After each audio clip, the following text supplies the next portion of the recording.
forward to this.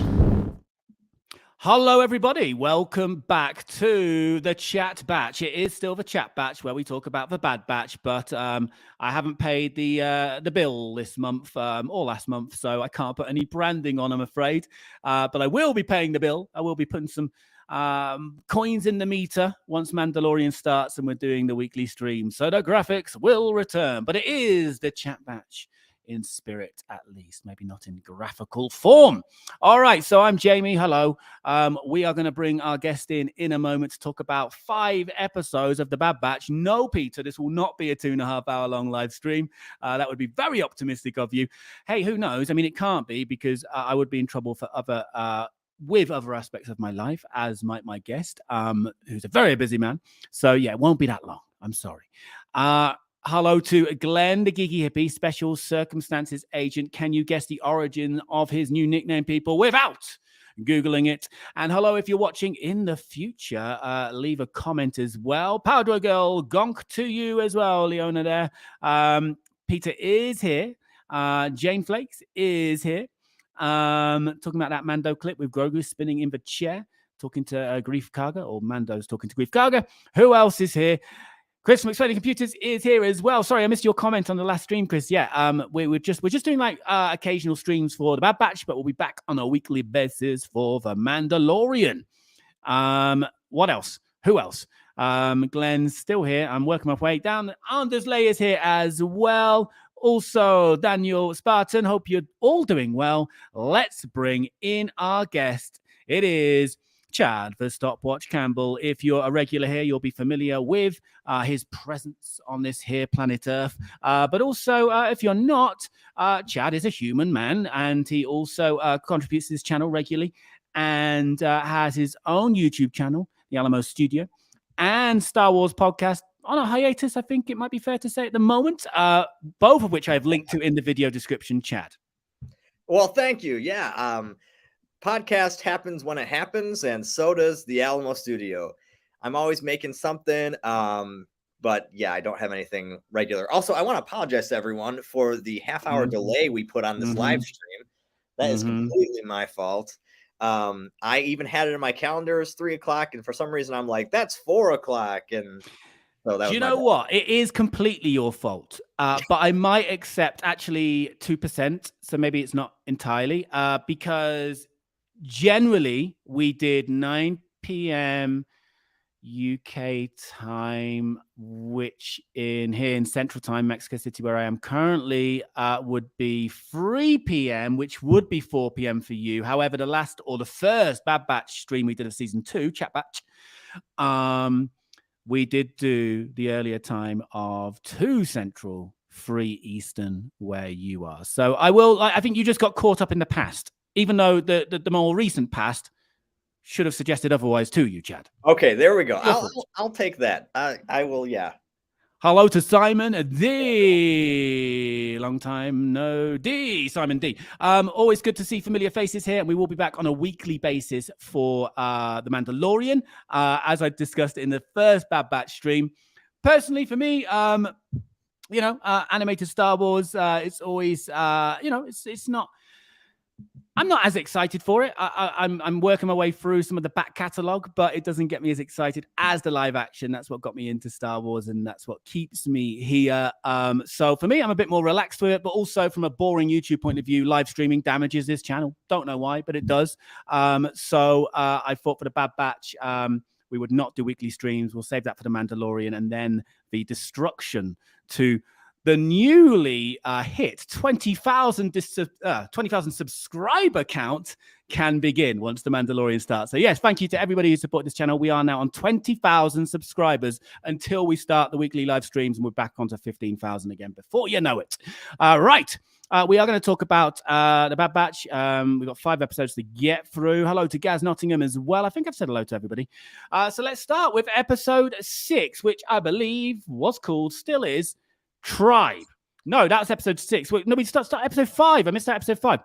I mean, I feel like we could miss out episode 5 personally, which is called Entombed. So convinced by Fee, which the internet tells me was voiced by comedian Wanda Sykes. The Bad Batch convinced to search for an ancient artifact in a tomb. And I'm not going to lie, man, I was pretty bored by this episode. And I think, Chad, on the Patreon Discord, I think this might have been the episode that Brad Snoke, hardcore Star Wars fan, couldn't make it all the way through. I think he had to switch it off after, I don't know how many minutes, but I'm pretty sure this must have been the episode he was talking about. I would add, though, it wasn't bad. I did enjoy the kind of Indiana Jones sort of vibe to it. That was nice. Again, the music was nice, and the music's always good with this series, but I just don't really have much more to say about it, to be honest, this episode, Chad. Yeah, so I liked it more than 4. I thought 4 was like a really just like a pod racing nonsense episode. I think 4 would have been a lot more fun if I was a kid, but 5 at least was like kind of, adventurous. It was like an Indiana Jones episode. As far as a one-off goes, it was more enjoyable to me than 4 was, but it's not like I have no intention of going back and watching it again.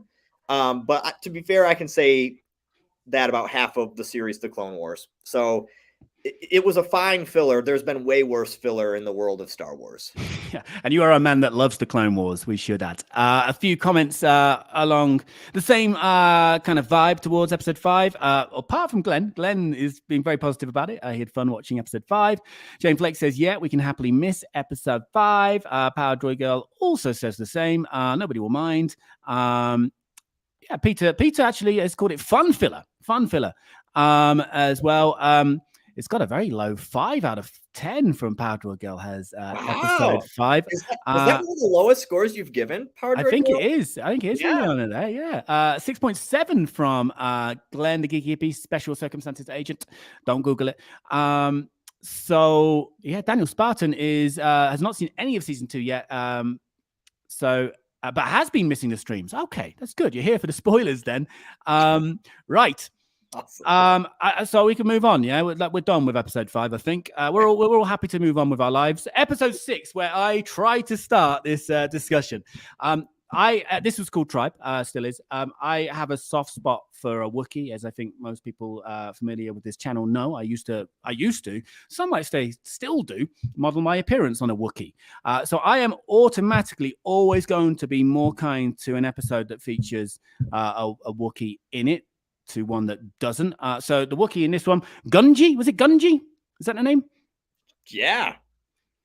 Yeah, I think it was Gunji. I'm sure we'll get confirmation in the chat. But yeah, presence of a Wookiee aside, I think this actually was a good, solid episode. I enjoyed it. It was more than fine. And maybe just enjoying it's enough, to be honest. Maybe I don't need to think too deeply about every episode. But again, on the other hand, I still don't feel like I have much more to say on it. It would be nice for more to be done with Gunji here or elsewhere. I think in the world of filler episodes, this one felt to me probably the least directly filler. This would go on to anyone's list of like, you should watch this episode. I think, as far as I know, and I could definitely be wrong, this is like the only Wookiee Jedi that I'm familiar with. Again, there was probably one that's a one-off and something else, but I enjoyed that concept because I never even really thought about like, oh yeah, they could be Jedi. I'm like, which is probably, racist in the world of Star Wars, but I didn't think about that. So it was good. And I think the animation, okay, so Glenn just said the animation, the whole season's been amazing. And I agree. And that's where I think, like, especially when they do dark animation well, Tribe, and that's why I think Entombed stands a little higher for me, just because it looked darker. But Tribe was probably the best one-off episode we've had. I'm going to agree because it has a Wookiee in it. I'm also going to correct you in a moment. But first, I think we should do what everybody has started doing. And yeah, let's do the individual scores for the episodes as we go through rather than waiting till the end. Okay. So one more to do here from episode 5 is from Chris Explaining Computers, 5.5 out of 10. So some pretty low scores. The highest being 6.7, I think. And Gaz gave it a 6.9 just now. Episode 5. Okay. All right. Cool. Thank you, Gaz. That is the highest end so far.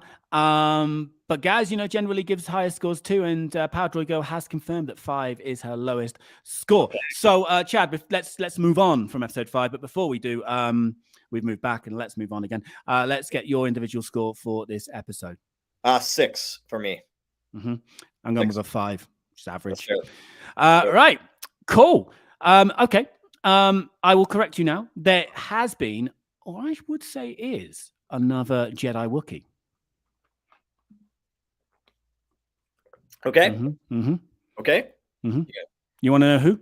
Yeah, please. I don't know if I know. Me. I'll tell you why. Not just because of the old appearance. Okay. I went to this, I can't remember the name of it. There was a Star Wars like exhibition, Star Wars Identities, maybe. It was like an exhibition, but also this bit where you kind of like, you know, and it's this kind of cool room and answered a load of questions on like a console, and it would create you as a Jedi based on your answers to the questions. And I came out as a Wookiee Jedi. So I can't remember my name, but I was, and maybe still am, deep down somewhere inside, a Wookiee Jedi. So you stand corrected, I trust. Dang. All right. Yeah, I'm wrong. Okay, there we go. There was another one. And I did actually have the hair back then. So I don't know if that console thing like scanned you as well to come up with that conclusion. But anyway, a few comments on Tribe from the chat. Power Droid Girl, Tribe was lovely. The animation was beautiful. The score even more so. Yeah. 2 things that you can't fault with this series, you know, the way it looks, the way it sounds, the way it feels. Yeah. Excellent, you know, consistently excellent. Jane Flake says, as much as I don't care about Jedi, that one was lovely. Peter says, Chad has a good point. Don't know about what. Couldn't have been that there's only one Wookiee Jedi, though, because that was wrong. That was a bad point. Right, yeah. I'm sure you made plenty of good points. Glenn also is talking about the animation there being amazing. Alpha Monkey's here as well. Hello to you, Alpha Monkey. Well, actually, according to Alex at Star Wars Explained, via Glenn here, there have been 5 Wookiee Jedi. So all right. I think there's one in the High Republic series that they're doing right now. I'm pretty sure there's a Wookiee Jedi in that. Please someone tell me if I'm wrong, but I think that's where one of them comes from at least. I think I've seen an image of the High Republic Wookiee Jedi. Yeah, I think you might be right there. So we got 3, including me there. I hope Alex included me in his 5. Right, anyway. We've got some scores coming in for episode 6. Please add it if you haven't already. Your individual score for episode 6 of the Bad Batch season 2. We got a 9 out of 12 from Jane. If you know, you know. We got a 7 out of 10 from Glenn, the Geeky Hippie. So we're already seeing some far higher scores here, including from Power Droid Girl, 1.5 higher than the last rating, 6.5 out of 10 for Tribe. The same score from Peter as well. Also a higher score from Explaining Computers as well, 7 out of 10 for this one. Wait a minute, you've knocked yours up, Peter, have you, to a 7, or did I read something wrong before? Yes, Alpha Monkey, this is the episode with Gunji that we're talking about. Jones Capone is here as well. Good to see you, my friend. Hope you are doing well. Jones Capone did create the Bad Batch graphics. You might be thinking that I've cruelly snubbed you. I do still have them, and I still have them loaded on, but StreamYard's not letting me use them because I haven't paid the bill. But I am going to pay the bill in time for The Mandalorian when we do the weekly streams again. Right, moving down into the chat. Just make sure we finished up on... Alpha Monkey gave it a 7 out of 10. Cool. Have we got any more scores that I've missed? And Gaz gave it an 8.5. Gaz, you are being nice today. That's, I mean, not that you're ever mean or anything. I'm just saying, like, you've given the highest scores on both of them. He is the nicest out of the nice people in the chat right now. Yes. 7 out of 10, yeah, from Alpha Monkey, as you said. And also from Alpha Monkey, Buriaga is the High Republic furball, apparently. Okay, also confirmed. Slight spelling difference there from Gaz, but Buriaga. Okay, cool. Cool. Yeah, Peter confirmed it was episode 5 that was a 6.5. So episode 6 was a 7. Okay, cool. Thank you, Peter. And Josephine is right. Don't forget, if you haven't already, to smash that bloody like button, ladies and gents. All right, okay, let's move on to... We're going to talk about 7 and 8 as one here, all right? Because they were dropped as one. Hey, what's your score, though? You didn't give that one a score. Oh, do I have to score it? Of course I do. Yeah, of course I do. That's what we're all here for. I'm going to go with a 6. Okay, I'm going to go with a 7 for Tribe. Maybe 7.5 when I watch it again, but for now, a 7. Cool. Okay. Well, everybody across the board, I think, has increased their scores with episode 6 compared to 5. Thank you for the reminder there, Chad. Keep reminding me, please. We are going to talk about 7 and 8 together because they dropped together, and they're basically a continuation. I would like to apologize as well, first of all, because I did say we'd stream sort of after every 4 episodes. I didn't realize they were dropping 2 in 1. So really, we should have streamed last week. But hey, I wasn't aware. So here we are, though, a week later. And I'm going to read out something here from Clay's, who I don't think's in the chat now. So all the more reason to read this. This was Clay's initial, maybe instant reaction on the Patreon Discord to episodes 7 and 8. He said, "Holy cow of cowy holiness. Episodes 7 and 8 were insanity sauce. 10 out of 10 and a thumbs up emoji from Clay." So I don't think he's here now. So good to get that out there. And yeah, nice positive words from Clay's, which I think I will echo, to be honest. Once again, episodes without or barely involving the Bad Batch seem to be where this show, titled The Bad Batch, is at its best for me, to be honest. I love the overall take on clones that these episodes took. And I only watched them last night, by the way. Looking at the clones' place in the galaxy now, the political intrigue that these episodes gave. Senator, who's the Senator? Cucci? Senator Cucci? She was a pretty interesting character. And of course, Palpy McPalpface in there as well, which wasn't a surprise. I think he was in one of the trailers, wasn't he? But always a welcome addition to most things. And we also had Echo's departure. How did you feel about Echo's departure and the episodes overall, Chad? Oh man, I mean, I thought it was fantastic. I think it's so funny. The episodes that have least involved the Bad Batch have been, to me, the best episodes.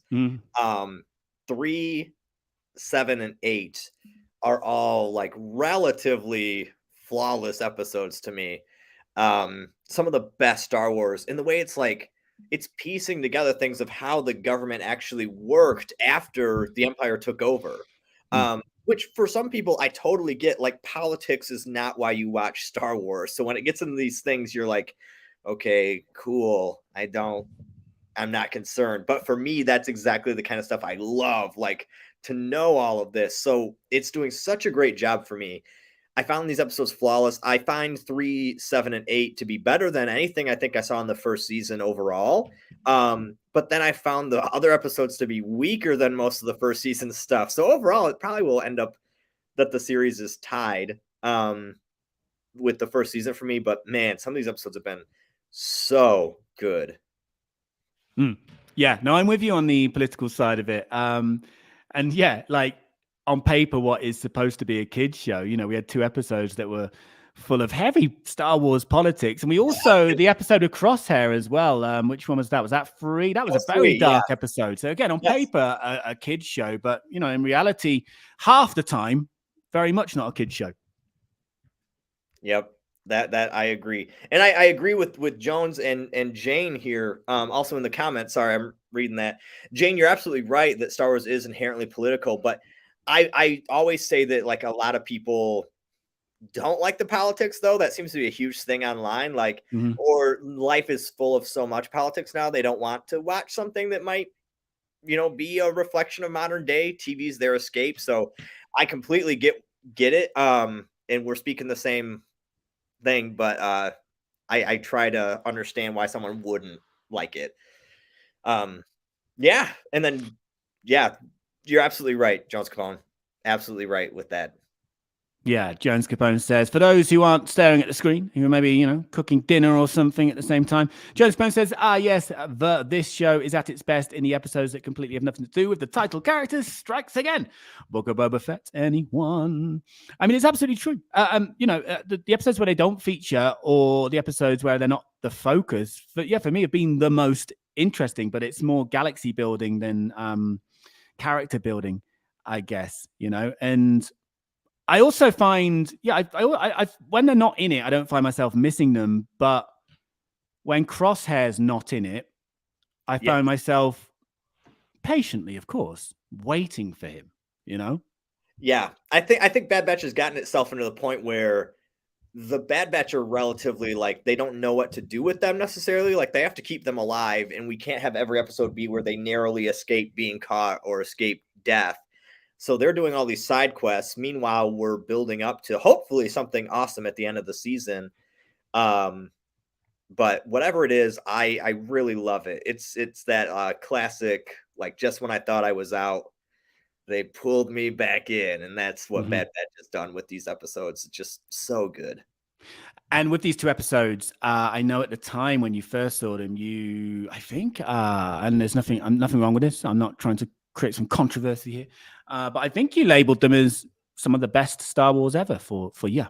Oh, absolutely. It reminded me of which Jones Capone just said. I think it reminded me of Andor, where I'm really getting to see behind the scenes stuff. So it's not just like we're waiting for, some other characters we know to show up and do something. It was just, we're really seeing what's going on with all these people while this major stuff is happening. It's our good look at the behind the scenes of everything. And that was awesome. The more world building we do like that, the more I tend to love it, and the more I can respect it when you're filling in these obvious gaps and stuff, especially when you're taking it to that level. So yeah, it was great for me. Yeah, these 2 fantastic episodes, and possibly I've still got, as we all know, I've still got a lot of animated Star Wars to get through to be fully caught up. But yeah, these will be up there with the finest animated Star Wars for me. And my favorite episode of season 1 was the opening episode, the extra long one with that complete that direct aftermath of Order 66 from the clones' perspective. That was fantastic. And that's nothing to. Well, it did have something to do with the Bad Batch, of course, but not directly to do with them. That's what keeps this series alive in my mind and my heart as well. I'm going to go through the comments for 7 and 8, and then our scores. We'll do the scores as well. So let's start with Powder Girl. 7 was so good. I love the politics, and it gave me mild Andor connections with the evolution of the Senate. We got some scores coming in as well. It looks like people are going for combined scores. That's all good. Episode 7 and 8 from Peter, 8.5. I don't think Peter went that high for a single Andor episode, I should say. I don't think Peter went above like a 6 or 7 for Andor. So Peter's obviously really enjoying the Bad Batch season 2 so far. A bit of a callback to Tribe there. Lost a point for having spiders, giant spiders, big old scary giant spiders. There's a lot of spider talk in the comments. There's a ton of spider talk. Did I miss a lot of spider talk? Okay.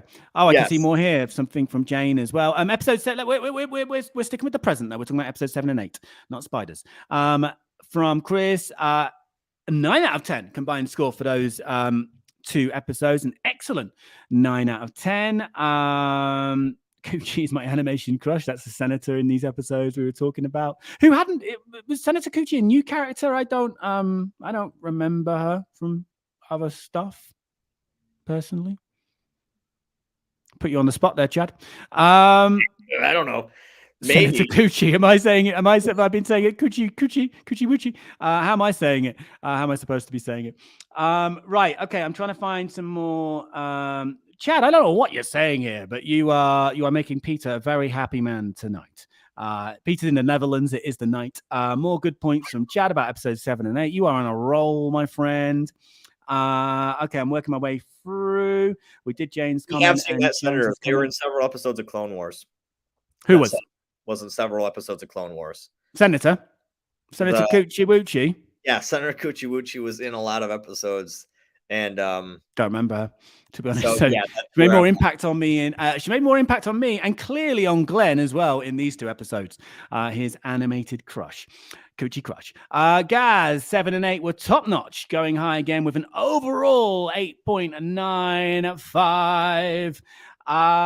Okay, we have Alpha Monkey here. Episode 7 and 8 were simply incredible. Some peak Star Wars there. So there's a lot of love for these 2 episodes. Some very high praise. I can still see more spider chat. Comment from Jones Capone. I think that's why Andor was so good. The whole show is about the side characters. 100% agreement for Jones Capone there from Power Droid Girl. Alpha Monkey says, Get your scores in, by the way, please, if you haven't already, for episodes 7 and 8. We're going with combined. Alpha Monkey says, wish they do have more episodes that stray away from the squad. Clone Wars used to do it, and it was marvelous. If I have missed your score already, let me know. I've got Power Droid Girl scores here. 9 out of 10. Top Star Wars from who started Power Droid Girl. They started this stream in regards to episode 5 with a measly 5 out of 10. Has gone up to a 9 there for these 2 episodes. 9 out of 10 from Power Droid Girl. We got a 9.5 out of 10. Is that just for episode 7 there from Glenn? Jane Flakes scores? He gave 8 the same at the end. Okay, cool. So again, high scores. 7 plus 8, another 9 out of 12 from Jane Flakes, Jones Capone. 100% agree with you, Chad. Only so many narrow escape storylines. I find myself wondering how the Bad Batch will handle the characters long term. Something else that Andor could brilliantly ignore. So I think this is in regards to when you were talking about they don't quite know what to do with them as characters, as a collective. Yep. Yeah. All right. So did we get everyone's score? No. I thought I did Alpha Monkeys. No, Alpha Monkeys just said they were fantastic, I think. Here's a score from Alpha Monkey. 11 out of 10. There you go. Chris also confirming that we have seen Senator Gucci before. Have I missed anybody's scores? I'm scrolling through. I can see some. Okay, there's Glenn's score. I'm just behind the times. All right. We've already had a link into episode 9, but we haven't given our scores. Did we give our scores? We did not give our scores. You go first, Chad. Okay. Just like I gave episode 3, I used to give everything like a 9.5 or a 9. And then I had to start wondering, why do I not give perfect scores if I can't find a flaw with it? So maybe it'll change at some point. I'll rewatch and I'll be like, I would have done this instead or something.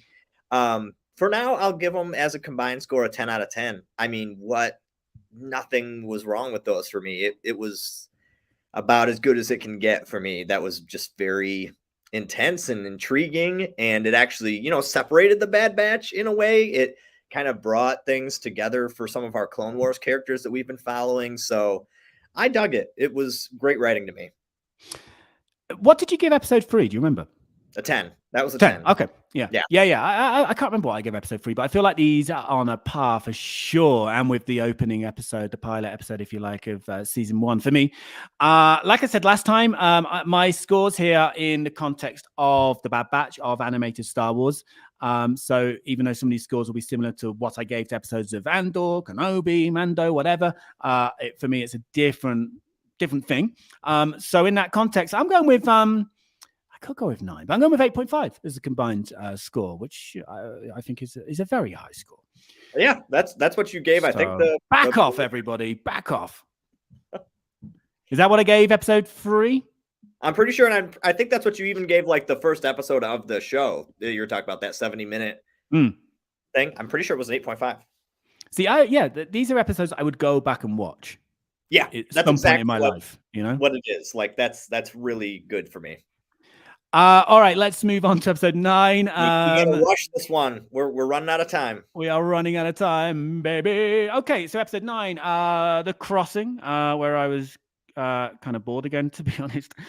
So the Bad Batch back together. They're stuck on a barren landscape. I think on another, another glorified delivery job for Sid, but echoless, we should add.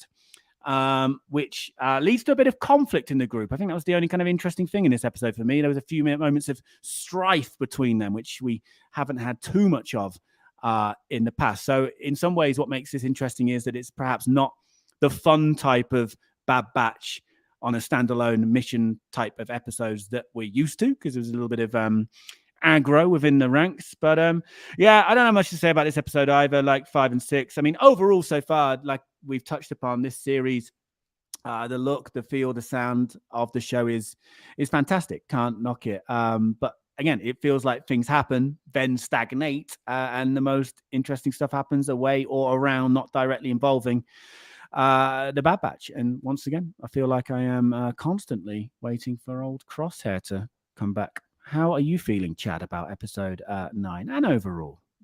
So I pretty much agree with that. I do think one thing that influenced me to watch this episode in a different way would be Jane Flakes on here, and what she had said in the Discord about it, which you all should join. Jamie's Discord. Ye- And it was just, so if you look at her comment at 401, it spoke to me in a special way because it discussed tech being ASD.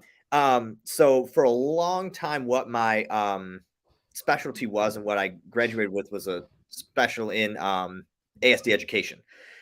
So for me, that completely, like, if I can totally see where you could view it that way with the character of Tech. I don't know if it was designed to be that way, but knowing that, that viewing it from that lens kind of impacted how I view it differently. I still think it's like a 6.5. It was still a filler episode, but I thought Tech, the way he explained things and they were able to relate to each other was good. And I also think I enjoyed that they didn't like blow over Echo being gone. They did bring that up, and that was sent. But that said, they literally, one part drives me nuts, and it is a direct copy of the Lion King stampede scene. Like, it is almost exact. They're in this little cavern. These things are going after them. Oh, they have to save themselves like Simba by grabbing onto this stick thing that's floating there, and then it goes through. Now, no one, his dad Mufasa didn't die, but it was still like that's some lazy writing there. It's just lazy. There are a few in the chat that haven't seen episode 9. Alpha Monkey and Chris of explaining computers. It did only come out yesterday, of course. Yesterday. I had a bit of a binge last night. But yeah, some good points there. Connected to Jane's and Standalone as well. Jane really enjoyed episode 9. Glenn says The Crossing, episode 9, bored me in a way Entombed never did. Peter says we've got 2 hours to go on the stream. Jane's comment again, which is, a really nice angle for this episode. From Glenn here, best part about this episode was Tech not thinking twice and jumping into the darkness after her. As Tech, after his kind of, what was it, the pod race style triumph, are we seeing a bit of growth to his character? Jane says as well, the Vistas, when we saw them, were beautiful. I love 9. Does it show? Yes, it does, Jane, and that's absolutely fine. Let's start getting our scores in for episode 9. Meanwhile, from Powdroy Girl, The Crossing, I appreciated the character things and Tech's explanation of essentially being on the spectrum, which was subtle and beautiful, but otherwise a bit of a filler. Again, I liked it better than the filler we got. Like, what episode is that? First, I liked it better than 5. So, like, if I gave that one a 6, I got to give this one a 6.5. But I still, I probably won't watch it again. No, I won't be either, I don't think. Yeah. Episode 9 had some great old Western vibes. The guitar music opening and the stack scenery gave me chills. I love it when Star Wars uses Western themes. Good episode overall with a cliffhanger. From Glenn as well, with the tech stuff. Jane enjoyed the discussion of Echo. She found that very moving.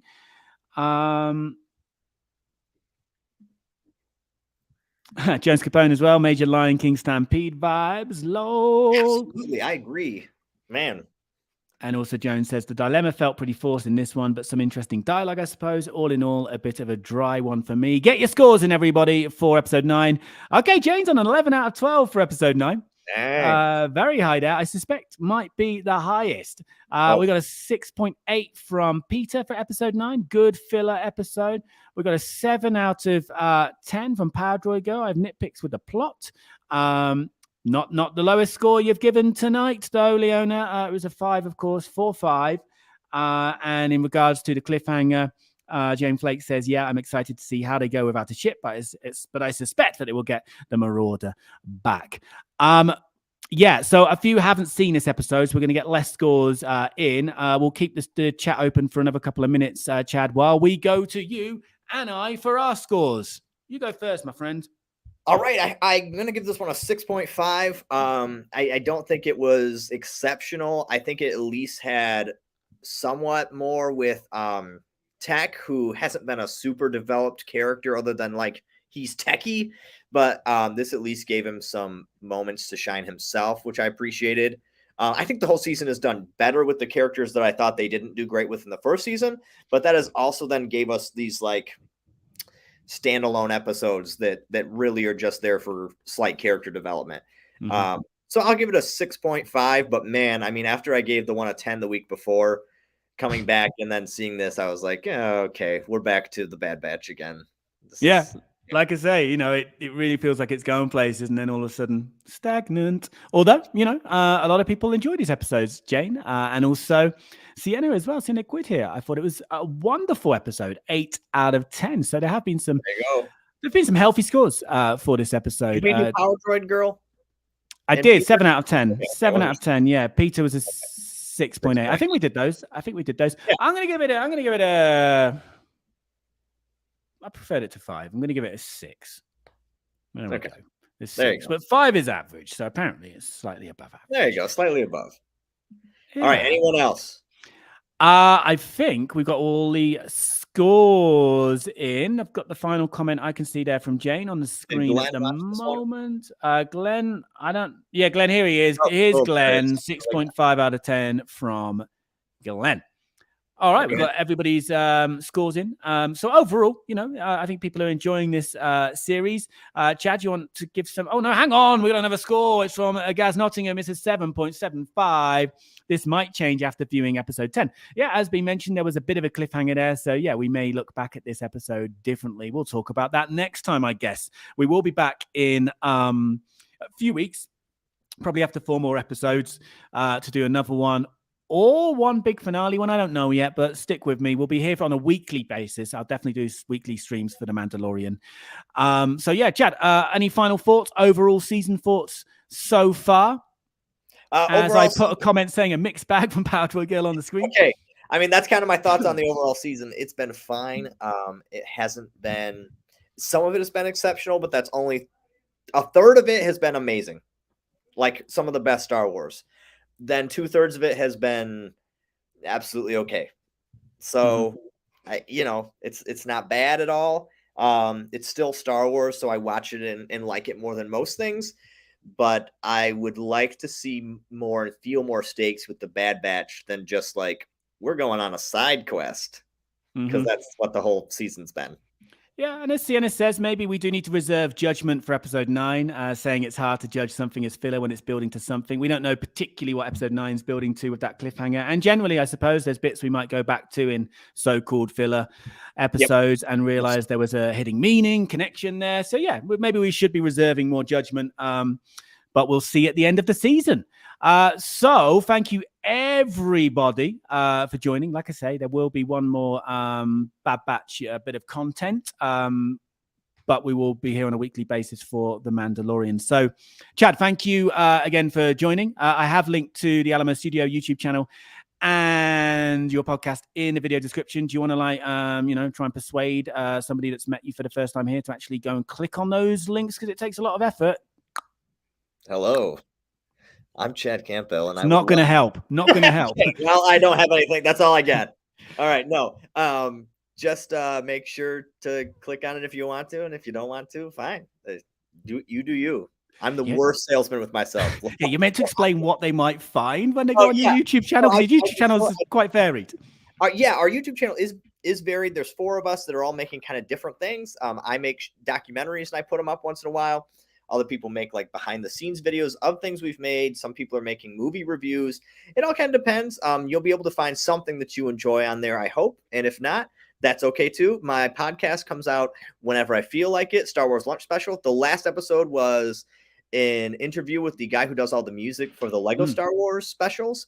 And that was super fun. He was a super cool guy. So if you're into music at all, go for it. Glenn, I say DaVinci Resolve is the best free software you could get. That's your last question. Sorry.